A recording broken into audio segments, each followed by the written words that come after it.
ಎಲ್ಲರಿಗೂ ನಮಸ್ಕಾರ. ಇವತ್ತಿನ ವಿಡಿಯೋದಲ್ಲಿ ನಾವು ಬ್ಲೌಸನ್ನು ಯಾವ ರೀತಿ ಸ್ಟಿಚಿಂಗ್ ಮಾಡೋದು ಅಂತ ನೋಡೋಣ. ಫಸ್ಟ್ ಟೈಮ್ ಯಾರಾದರೂ ನನ್ನ ಚಾನಲ್ ನೋಡ್ತಿದ್ರೆ ಸಬ್ಸ್ಕ್ರೈಬ್ ಮಾಡಿ. ಈ ವಿಡಿಯೋ ನಿಮಗೆ ಇಷ್ಟ ಆದರೆ ಲೈಕ್ ಮಾಡಿ, ಶೇರ್ ಮಾಡಿ, ಕಮೆಂಟ್ ಮಾಡಿ. ಓಕೆ ಫ್ರೆಂಡ್ಸ್, ನಾವು ಇದನ್ನು ಬ್ಯಾಕ್ ನೆಕ್ಕಲ್ಲಿ patch work, ready patch work ಬರುತ್ತಲ್ಲ ನೆಕ್ ಡಿಸೈನ್ ಅನ್ನೋದು, ಅದನ್ನು ಯಾವ ರೀತಿ ಇಟ್ಟು ಸ್ಟಿಚಿಂಗ್ ಮಾಡಬೇಕು ಅಂತ ನೋಡೋಣ.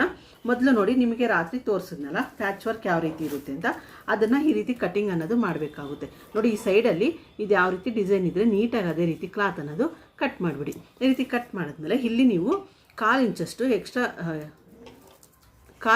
ಈ ರೀತಿ ಎಕ್ಸ್ಟ್ರಾ ಕ್ಲಾತ್ ಅನ್ನೋದು ಬಿಟ್ಟಿರಿ. 1/4 ಇಂಚು ಇಲ್ಲ ಅರ್ಧ ಇಂಚು, ನೀವೆಷ್ಟು ಸ್ಟಿಚ್ ಮಾಡ್ತೀರಿ ಅಷ್ಟನ್ನು ಇಲ್ಲಿ ನೆಕ್ ಹತ್ರ ಬಿಟ್ಟಿರಬೇಕಾಗುತ್ತೆ ನೀವು ಕ್ಲಾತಿಗೋಸ್ಕರ ಅಟ್ಯಾಚ್ ಮಾಡೋದಕ್ಕೆ.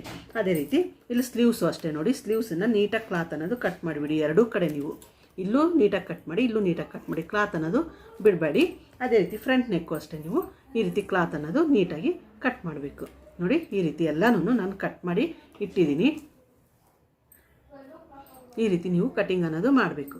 ಈ ಬ್ಯಾಕ್ ಪಾರ್ಟಿಗೆ ಅಷ್ಟೇ ಇಲ್ಲಿ 1/4 ಇಂಚ್ ಅನ್ನೋದು ಬಿಟ್ಟು ನೀವು ಕಟಿಂಗ್ ಅನ್ನೋದು ಮಾಡಬೇಕಾಗುತ್ತೆ. ಈ ರೀತಿ ಆದಮೇಲೆ ಈಗ ನಾವು ಇದನ್ನು ಯಾವ ರೀತಿ ಸ್ಟಿಚಿಂಗ್ ಮಾಡೋದು ಅಂತ ನೋಡೋಣ. ಈಗ ಮೊದಲು ಬ್ಯಾಕ್ ಪಾರ್ಟ್ ಏನು ಮಾಡಬೇಕು, ನೀವು ಬ್ಯಾಕ್ ಪಾರ್ಟನ್ನು ಮೈನ್ ಫ್ಯಾಬ್ರಿಕ್ಗೆ ಈ ಲೈನಿಂಗ್ ಇರುತ್ತಲ್ಲ, ಲೈನಿಂಗನ್ನೆಲ್ಲ ಬ್ಯಾಕ್ ಪಾರ್ಟಿಗೆ ನೀವು ಸ್ಟಿಚಿಂಗ್ ಮಾಡಬೇಕು. ಇದೇನು ನೆಕ್ಕನ್ನು ಟರ್ನ್ ಮಾಡೋದಿಲ್ಲ. ಲೈನಿಂಗ್ ಮೇಲೆ ಇಟ್ಬಿಟ್ಟು ಮೈನ್ ಫ್ಯಾಬ್ರಿಕ್ಕು ಉಲ್ಟಾ ಇಟ್ಬಿಟ್ಟು ಅದ್ರ ಮೇಲೆ ಲೈನಿಂಗ್ ಇಟ್ಟು ನೀವು ಫುಲ್ ಲೈನಿಂಗ್ ಎಲ್ಲ ಒಂದು ಸ್ಟಿಚ್ ಅನ್ನೋದು ಹಾಕಿ. ಈ ರೀತಿ ನೋಡಿ, ಮೈನ್ ಫ್ಯಾಬ್ರಿಕ್ಗೆ ಲೈನಿಂಗ್ ಎಲ್ಲ ಸ್ಟಿಚ್ ಅನ್ನೋದು ಹಾಕಿ ರೆಡಿ ಮಾಡಿದ್ವಿ. ಈ ರೀತಿ ಮೈನ್ ಫ್ಯಾಬ್ರಿಕ್ಗೆ ಸ್ಟಿಚ್ ಅನ್ನೋದು ಹಾಕಿದ್ಮೇಲೆ ನೀವೇನು ಮಾಡಬೇಕು, ಈಗ ನೆಕ್ ಇರುತ್ತಲ್ಲ ಪ್ಯಾಚ್ ವರ್ಕ್ ಅನ್ನೋದು ನಾವು ಸ್ಟಿಚಿಂಗ್ ಅನ್ನೋದು ಮಾಡಬೇಕಾಗುತ್ತೆ. ಈಗ ಈ ರೀತಿ ಪ್ಯಾಚ್ ವರ್ಕ್ ತಗೊಂಬಿಟ್ಟು ನೀವು ಇದನ್ನು ಯಾವ ರೀತಿ ಇದ್ದರೆ ಅದೇ ರೀತಿ ಸ್ಟಿಚಿಂಗ್ ಅನ್ನೋದು ಮಾಡೋಣ. ಮೊದಲು ಈ ಕ್ಲಾತನ್ನು ಏನು ಮಾಡಬೇಕು, ಇದು ಬ್ಯಾಕ್ ಪಾರ್ಟ್ ಇರುತ್ತಲ್ಲ, ಬ್ಯಾಕ್ ಪಾರ್ಟನ್ನು ಏನು ಮಾಡಬೇಕು, ಈ ರೀತಿ ಉಲ್ಟಾ ಇಡಬೇಕಾಗುತ್ತೆ, ಲೈನಿಂಗ್ ಕಡೆಯಿಂದ ಇಡಬೇಕಾಗುತ್ತೆ. ಈ ರೀತಿ ಇಟ್ಟು ಇದು ಮಿಡಲ್ ಎಲ್ಲಿ ಬರುತ್ತೆ ಅಂತ ಫಸ್ಟ್ ಒಂದು ಸಲ ಮಾರ್ಕ್ ಮಾಡಿ, ನಿಮಗೆ ಮಿಡಲಲ್ಲಿ ಕರೆಕ್ಟಾಗಿ ಇದು ನೆಕ್ ಡಿಸೈನ್ ಅನ್ನೋದು ಬರಬೇಕಾಗುತ್ತೆ. ಈ ರೀತಿ ಇಟ್ಬಿಟ್ಟು ಇಲ್ಲಿಂದ ಇಲ್ಲಿಗೆ ಮಿಡಲ್ ಅನ್ನೋದು ಮಾರ್ಕ್ ಮಾಡಿ.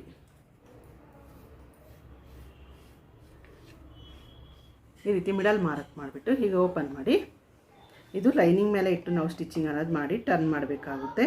ಈ ರೀತಿನಾದರೂ ಮಾಡ್ಬೋದು. ಇದನ್ನು 2 ಥರನೂ ನಾವು ಸ್ಟಿಚ್ ಮಾಡ್ತೀವಿ ನೋಡಿ.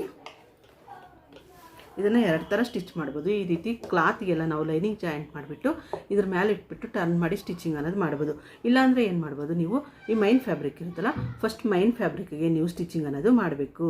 ಮಾಡಿಬಿಟ್ಟು ಆಮೇಲೆ ಅದ್ರ ಮೇಲೆ ಲೈನಿಂಗ್ ಇಟ್ಬಿಟ್ಟು ಫಸ್ಟ್ ಲೈನಿಂಗ್ ಎಲ್ಲ ನೆಕ್ ಹತ್ರ ಸ್ಟಿಚ್ ಮಾಡಿ ಇದನ್ನು ಕಟ್ ಮಾಡಿ ಉಲ್ಟಾ ಮಾಡಿಬಿಟ್ಟು ಆಮೇಲೆ ನೀವು ಇದೆಲ್ಲ ಫಿಟ್ಟಿಂಗ್ ಅನ್ನೋದು ಹಿಡಿಬೇಕಾಗುತ್ತೆ. ಅದು ಸ್ವಲ್ಪ ಕಷ್ಟ ಆಗ್ಬೋದು ಬಿಗಿನರ್ಸ್ಗಾದರೆ. ಇದು ಈಸಿ ಮೆಥಡ್ ಇರುತ್ತೆ ಅಂತ ಹೇಳ್ಬಿಟ್ಟು ನಿಮಗೆ ಈ ರೀತಿ ಈಸಿ ಮೆಥಡ್ ಅನ್ನೋದು ನಾನು ತೋರಿಸ್ತಿದ್ದೀನಿ. ಈಗ ಈ ರೀತಿ ನೆಕ್ ಹತ್ರ ಮಾಡಿದ್ವಿ. ಈ ರೀತಿ ಆದಮೇಲೆ ಈ ಕ್ಲಾತ್ ಇರುತ್ತೆ ನೋಡಿ, ಇದನ್ನು ನೀವು ಈ ರೀತಿ ಉಲ್ಟಾ ಮಾಡಿ ಸ್ಟಿಚಿಂಗ್ ಅನ್ನೋದು ಮಾಡಬೇಕಾಗುತ್ತೆ. ನೋಡಿ, ಇದು ಈ ರೀತಿ ಸೀದಾ ಇಡಬೇಡ್ರಿ, ಇಲ್ಲಿ ಕೆಳಗಡೆ ಈ ರೀತಿ ಉಲ್ಟಾ ಇಟ್ಟು ಮಾಡಬೇಕು.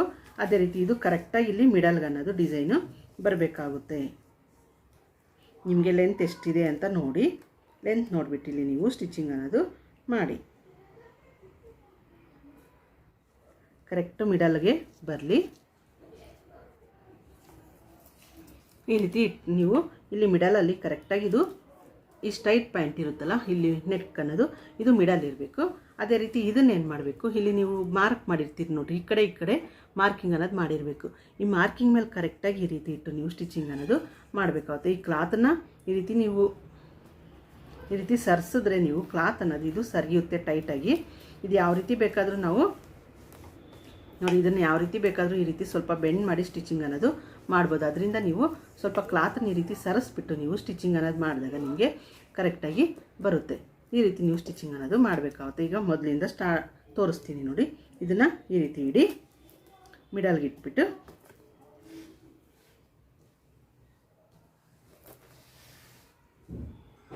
ಇಲ್ಲಿರುತ್ತಲ್ಲ, ಇಲ್ಲಿ ನೆಕ್ ಹತ್ರ ನೋಡಿ, ಫಸ್ಟು ಇಲ್ಲಿ ನೀವು ಮಾರ್ಕ್ ಮಾಡಿರ್ತೀರಲ್ಲ, ಇಲ್ಲಿ ನೆಕ್ ಕಡೆಯಿಂದ ನೀವು ಸ್ಟಾರ್ಟ್ ಅನ್ನೋದು ಮಾಡಿ ಕರೆಕ್ಟಾಗಿ ಈ ಎಡ್ಜ್ ಇರುತ್ತಲ್ಲ, ಎಡ್ಜಿಗೆ ನೀವು ಸ್ಟಿಚ್ ಅನ್ನೋದು ಹಾಕ್ತಾ ಬನ್ನಿ.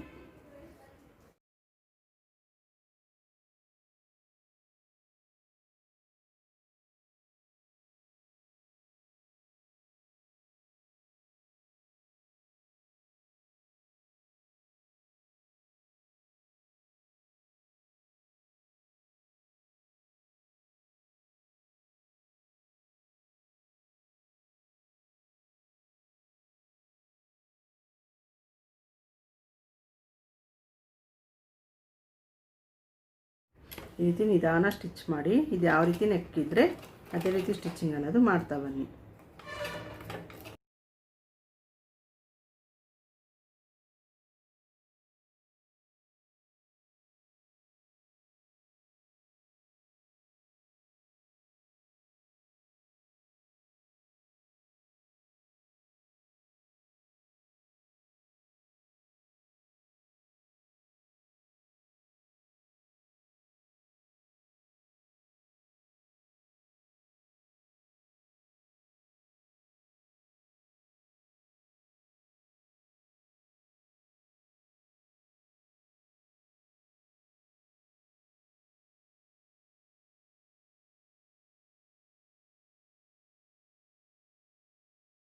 ನೋಡಿ, ನೆಕ್ ಹತ್ರ ಈ ರೀತಿ ನಾವು ಸ್ಟಿಚಿಂಗ್ ಅನ್ನೋದು ಮಾಡಬೇಕು. ಕರೆಕ್ಟಾಗಿ ನೀವು ಎಷ್ಟು 1/4 ಇಂಚ್ ಬಿಟ್ಟಿರ್ತೀರಲ್ಲ, ಕರೆಕ್ಟಾಗಿ ನೀವು ಸ್ಟಿಚಿಂಗ್ ಅನ್ನೋದು ಮಾಡಿ. ಈ ರೀತಿ ಸ್ಟಿಚಿಂಗ್ ಆದಮೇಲೆ ಈ ಕ್ಲಾತ್ನೆಲ್ಲ ಕಟ್ ಮಾಡಿ. ಹೊರಗಡೆ ಕ್ಲಾತೆಲ್ಲ ಕಟ್ ಮಾಡಿದ್ರು. ಈ ರೀತಿ ಕಟಿಂಗ್ ಆದಮೇಲೆ ಇಲ್ಲಿ ಅಲ್ಲಲ್ಲಿ ಈ ರೀತಿ ಟಕ್ಸ್ ಇಟ್ಬಿಟ್ರೆ ನಿಮಗೆ ನೆಕ್ ಅನ್ನೋದು ನೀಟಾಗಿ ಟರ್ನ್ ಆಗುತ್ತೆ. ಈ ರೀತಿ ನಿಮಗೆ ಈ ಟರ್ನಿಂಗ್ ಇರುತ್ತಲ್ಲ, ಈ ಮೂಲೆ ಪಾಯಿಂಟ್ಗಳಲ್ಲಿ ನೀಟಾಗಿ ಟಕ್ಸ್ ಅನ್ನೋದು ಹಾಕಿ. ದಾರ ಕಟ್ಟಾಗುತ್ತೆ, ದಾರ ಕಟ್ ಮಾಡಬೇಡಿ. ಅದೇ ರೀತಿ ಇಲ್ಲೂ ಅಷ್ಟೇ ಮೂಲೆ ನೋಡಿ, ಈ ಮೂಲೆ ಟರ್ನಿಂಗಲ್ಲೂ ನೀಟಾಗಿ ಕಟ್ ಮಾಡಿ. ಆದಮೇಲೆ ಇದನ್ನೇನು ಮಾಡಬೇಕು, ಈ ನೆಕ್ಕನ್ನು ಈ ರೀತಿ ನೀಟಾಗಿ ಟರ್ನ್ ಮಾಡಿ ಒಳಗಡೆಗೆ. ನೋಡಿ, ಈ ರೀತಿ ಮೈನ್ ಫ್ಯಾಬ್ರಿಕ್ ಮೇಲೆ ಈ ರೀತಿ ಟರ್ನ್ ಮಾಡಿಬಿಟ್ಟು ನೀವು ಸ್ಟಿಚಿಂಗ್ ಅನ್ನೋದು ಮಾಡಬೇಕಾಗುತ್ತೆ. ನೋಡಿ, ಈ ರೀತಿ ನೆಕ್ಕನ್ನು ಈ ರೀತಿ ಟರ್ನ್ ಮಾಡಿಬಿಟ್ಟು ಫುಲ್ ಎಲ್ಲ ಸ್ಟಿಚಿಂಗ್ ಅನ್ನೋದು ಹಾಕಿ.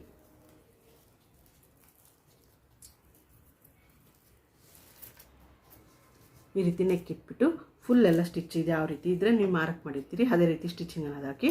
ಈ ಸೈಡಲ್ಲೂ ಅಷ್ಟೇ ಸೇಮ್ ಸ್ಟಿಚಿಂಗ್ ಅನ್ನೋದು ಹಾಕಿ.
ನೋಡಿ, ಈ ರೀತಿ ನೆಕ್ ಹತ್ರ ನಾವು ಸ್ಟಿಚ್ ಮಾಡಿದ್ವಿ. ಈ ರೀತಿ ನೆಕ್ ಹತ್ರ ಸ್ಟಿಚ್ ಆದಮೇಲೆ ಇಲ್ಲಿ ಕೊನೆಯಲ್ಲಿ ಇರುತ್ತಲ್ಲ, ಇಲ್ಲಿ ಕೊನೆಯಲ್ಲಿ ಒಂದು ಸ್ಟಿಚ್ ಅನ್ನೋದು ಹಾಕಿ.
ನೆಕ್ ಅನ್ನೋದು ಸ್ಟಿಚ್ ಮಾಡಬೇಕು. ನೀವು ಕ್ಲಾತ್ ಅನ್ನೋದು ನೀಟಾಗಿರಲಿ. ಇದು ಸಿಲ್ಕ್ ಆಗಿರೋದ್ರಿಂದ ಸ್ವಲ್ಪ ಈ ರೀತಿ ಕಾಣಿಸ್ತಿದೆ ನೋಡಿ. ಈ ರೀತಿ ನೆಕ್ ಅನ್ನೋದು ನಾವು ಸ್ಟಿಚ್ ಮಾಡಬೇಕು. ಅದು ಬಾಡಿ ಎಷ್ಟಿರುತ್ತೆ ಆ ರೀತಿಯ ಸ್ಟಿಚ್ ಮಾಡಬೇಕು. ಈ ರೀತಿ ಆದಮೇಲೆ ಒಂದು ಸಲ ಇದನ್ನು ಮಿಡಲಲ್ಲಿ ಚೆಕ್ ಮಾಡಿ ನೆಕ್ ಅನ್ನೋದು ಕರೆಕ್ಟ್ ಬಂದಿದೆಯಾ ಇಲ್ಲ ಅಂತ ಹೇಳ್ಬಿಟ್ಟು ನೋಡಿ. ನೆಕ್ ಅನ್ನೋದು ಕರೆಕ್ಟ್ ಬಂದಿದೆಯಾ ಇಲ್ಲ ಅಂತ ಹೇಳ್ಬಿಟ್ಟು ಇಲ್ಲಿಂದ ಇಲ್ಲಿ ಮಿಡಲ್ ಇಟ್ಬಿಟ್ಟು ಒಂದು ಸಲ ಚೆಕ್ ಮಾಡಿ.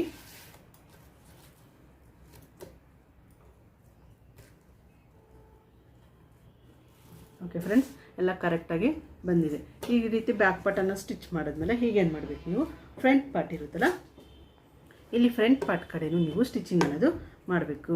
ಇಲ್ಲಿ ಇದು ಇರುತ್ತಲ್ಲ ರೈಟ್ ಹ್ಯಾಂಡ್ ಕಡೆ ನೀವು ಸ್ಟಿಚಿಂಗ್ ಅನ್ನೋದು ಮಾಡಬೇಕಾಗುತ್ತೆ. ಲೆಫ್ಟ್ ಹ್ಯಾಂಡ್ ಕಡೆ ನಾವು ಸೆರಗು ಹಾಕೋತೀವಿ, ಅದರಿಂದ ನೀವು ರೈಟ್ ಹ್ಯಾಂಡ್ ಕಡೆ ನೀವು ಇದನ್ನು ಸ್ಟಿಚ್ ಅನ್ನೋದು ಮಾಡಿ. ಸೇಮ್ ಅದನ್ನು ಯಾವ ರೀತಿ ಸ್ಟಿಚ್ ಮಾಡಿದ್ರಿ ಅದೇ ರೀತಿ ಇದನ್ನು ನೀವು ಸ್ಟಿಚ್ ಮಾಡಿ ರೆಡಿ ಮಾಡಿ. ಇದೇ ರೀತಿ ನೋಡಿ ಫ್ರಂಟ್ ಪಾರ್ಟಿಗೆ ಸ್ಟಿಚ್ ಮಾಡಿದ್ವಿ. ಇದೇ ರೀತಿ ನೀವು ಸ್ಲೀವ್ಸ್ ಅನ್ನೋದು ಲೈನಿಂಗ್ ಜಾಯಿಂಟ್ ಮಾಡಿಬಿಟ್ಟು ರೀತಿ ನಾವು ಲೈನಿಂಗೆಲ್ಲ ಸ್ಟಿಚ್ ಮಾಡಿದ್ವಿ. ಮೈನ್ ಫ್ಯಾಬ್ರಿಕ್ ಇಟ್ಟು ಸ್ಟಿಚ್ ಮಾಡಿಬಿಟ್ಟು ಎಕ್ಸ್ಟ್ರಾ ಕ್ಲಾತನ್ನೆಲ್ಲ ಕಟ್ ಮಾಡಿದ್ವಿ. ಎಕ್ಸ್ಟ್ರಾ ಕ್ಲಾತ್ ಕಟ್ ಮಾಡಿದ್ಮೇಲೆ ಇಲ್ಲಿ ಮಿಡಲಲ್ಲಿ ಈ ರೀತಿ ಫೋಲ್ಡ್ ಮಾಡಿಬಿಟ್ಟು ಇಲ್ಲಿ ಮಾರ್ಕಿಂಗ್ ಅನ್ನೋದು ಮಾಡಿ. ಈ ರೀತಿ ಮಾರ್ಕಿಂಗ್ ಆದಮೇಲೆ ಇದನ್ನು ಓಪನ್ ಮಾಡಿ. ಈ ಪ್ಯಾಚ್ ಇರುತ್ತಲ್ಲ, ಈ ಪ್ಯಾಚನ್ನ ಕರೆಕ್ಟಾಗಿ ಇದು ಸೆಂಟ್ರ್ ಪಾಯಿಂಟ್ ಇರುತ್ತಲ್ಲ, ಈ ಸೆಂಟ್ರ್ ಪಾಯಿಂಟನ್ನು ನೀವು ಇಲ್ಲಿ ಇಟ್ಬಿಟ್ಟು ಇದು ಯಾವ ರೀತಿ ಇದ್ದರೆ ಅದೇ ರೀತಿ ಸ್ಟಿಚ್ ಅನ್ನೋದು ಹಾಕಿ. ಇನ್ನೊಂದು ಕಡೆ ನಿಮ್ದು ಇರುತ್ತಲ್ಲ ಸ್ಲೀವ್ಸ್ ಅನ್ನೋದು, ಅದನ್ನು ಸೇಮ್ ಇದೇ ರೀತಿ ನೀವು ಅಟ್ಯಾಚ್ ಅನ್ನೋದು ಮಾಡಿ. ಸ್ಲೀವ್ಸ್ಗೆ ಈ ರೀತಿ ಅಟ್ಯಾಚ್ ಮಾಡಿದ್ರಿ, ಸೇಮ್ ಇನ್ನೊಂದು ಸ್ಲೀವ್ಸ್ಗೂ ಇದೇ ರೀತಿ ಅಟ್ಯಾಚ್ ಅನ್ನೋದು ಮಾಡಿ ರೆಡಿ ಮಾಡಿ. ನೋಡಿ ಇಲ್ಲಿ ಎರಡು ಸ್ಲೀವ್ಸ್ಗೂ ನಾವು ಇಲ್ಲಿ ಅಟ್ಯಾಚ್ ಅನ್ನೋದು ಮಾಡಿದ್ವಿ. ಈ ರೀತಿ ಅಟ್ಯಾಚ್ ಮಾಡಿಬಿಟ್ಟು ಇಲ್ಲಿ ನಾವು ಕೋಲ್ಡ್ ಸ್ಲೀವ್ಸ್ ಅನ್ನೋದು ಕಟ್ ಮಾಡಿ ನಾವು ಸ್ಟಿಚಿಂಗ್ ಅನ್ನೋದು ಮಾಡ್ತಿದ್ವಿ. ಎಲ್ಲ ಸ್ಲೀವ್ಸ್ನ ಯಾವ ರೀತಿ ಅಟ್ಯಾಚ್ ಮಾಡಬೇಕು ಅಂತ ನಾನು ಮತ್ತೆ ತೋರಿಸ್ತೀನಿ. ಈ ರೀತಿ ನೀವು ಪ್ಯಾಚ್ ಅನ್ನೋದು ಎರಡು ಕಡೆ ಅಟ್ಯಾಚ್ ಮಾಡಿದ್ರಿ. ಅದೇ ರೀತಿ ಬ್ಯಾಕ್ ಪಾರ್ಟು ನೋಡಿ, ಬ್ಯಾಕ್ ಪಾರ್ಟು ಇದು ಪ್ಯಾಚ್ ಅನ್ನೋದು ಸ್ಟಿಚ್ ಮಾಡಿದ್ರಿ. ಫ್ರಂಟ್ ಪಾರ್ಟಿಗೂ ಸೇಮ್ ನೀವು ಸ್ಟಿಚಿಂಗ್ ಅನ್ನೋದು ಮಾಡಿದ್ರಿ. ಈ ರೀತಿ ನೀವು ಪ್ಯಾಚ್ನ ರೆಡಿ ಮಾಡಿ ಇಡಬೇಕಾಗುತ್ತೆ. ಓಕೆ ಫ್ರೆಂಡ್ಸ್, ಇದಿಷ್ಟು ಅರ್ಥ ಆಯ್ತಲ್ಲ. ನೆಕ್ಸ್ಟ್ ವಿಡಿಯೋದಲ್ಲಿ ಭೇಟಿ ಮಾಡೋಣ. ಅಲ್ಲಿವರೆಗೂ ಬಾಯ್.